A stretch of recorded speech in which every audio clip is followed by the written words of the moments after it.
বন্ধুত্ব হলো পুরনো তেঁতুলের মতো। যত পুরনো হয় তার আয়ুর্বেদ ক্ষমতা ততই বাড়তে থাকে। বন্ধুদের স্মৃতি কখনো ভোলার নয়। নমস্কার বন্ধুরা, ডিটি রিকাই লাইফস্টাইল ব্লগে আপনাদের স্বাগত জানাই। আজ ফ্রেন্ডশিপ ডে, তাই আজকে বিকেলে আমাদের বাড়িতে একটা ছোট্ট সেলিব্রেশনের আয়োজন করা হয়েছে।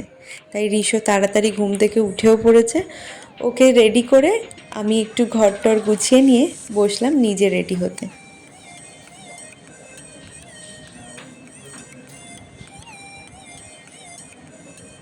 আজ রবিবার, এমনি লাঞ্চ করতে একটু দেরি হয়, তাই দুপুরে আর রেস্ট নেওয়া হয়নি।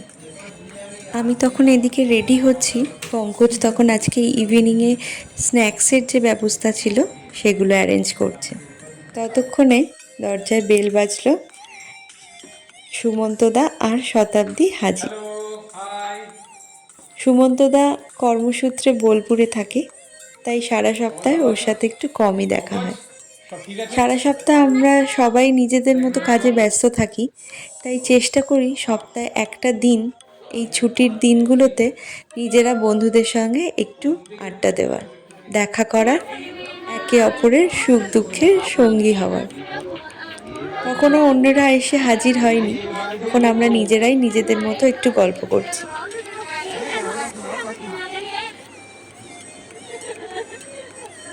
গল্প করতে করতেই আবার বাজলো কলিং বেল। অবশেষে উপস্থিত হলো এসে বিক্রম আর রুবাই। বিক্রম পঙ্কজের বন্ধু হলেও রুবাই আমার বোন। ওদের গল্পটা বলবো অন্য একটা ব্লগে। তারপরে অবশেষে হাজির হলো সৌরভ আর অঙ্কিতা। তারপরে আমরা শুরু করলাম ফ্রেন্ডশিপ ডে সেলিব্রেশন। একে অপরের হাতে ব্যান্ড পরিয়ে, ছোট ছোট কিছু গিফট, চকলেট একে অপরকে দিয়ে আমরা আমাদের বন্ধুত্বটাকে আরও অটুট করছিলাম। তাতে বাদ পড়েনি আমার ছোট্ট মেয়ে রিশো।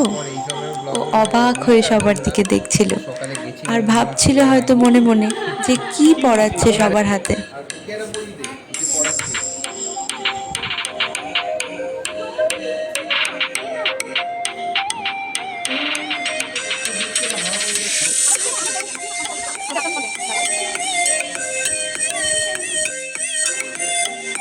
পঙ্কজ তখন শুরু করেছে এদিকে খাওয়া দাওয়ার অ্যারেঞ্জমেন্ট। আজকের ইভিনিং স্ন্যাক্সে ছিল কোল্ড ড্রিঙ্ক আর গরম গরম সিঙ্গারা। কোল্ড ড্রিঙ্কটা পঙ্কজ সার্ভ করছিল আর সিঙ্গারাটা সার্ভ করছিল সুমন্তদা।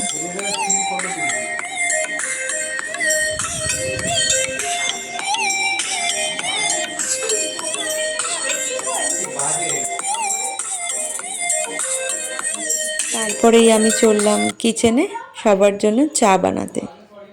সুমন্তদাও আমার মতো চা লাভার, তাই আর অপেক্ষা করতে না পেরে নিজেই হাত লাগালো।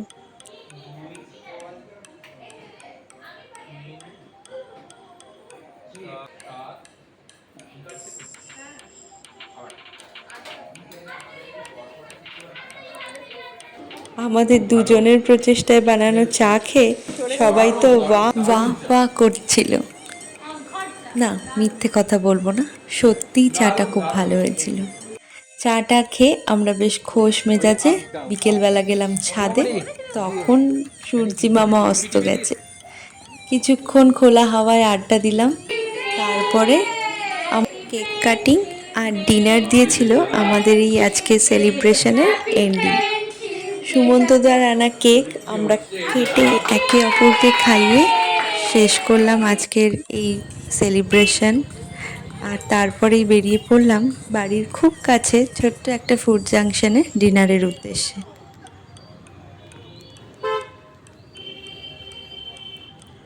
ঘড়িতে তখন রাত 9টা। রেস্টুরেন্টে ঢুকতেই চোখে পড়ল বাইরের লম্বা ওয়েটিং।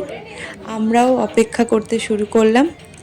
টানা 40 মিনিট অপেক্ষা করার পর আমরা অবশেষে ঢুকলাম রেস্টুরেন্টের ভেতর।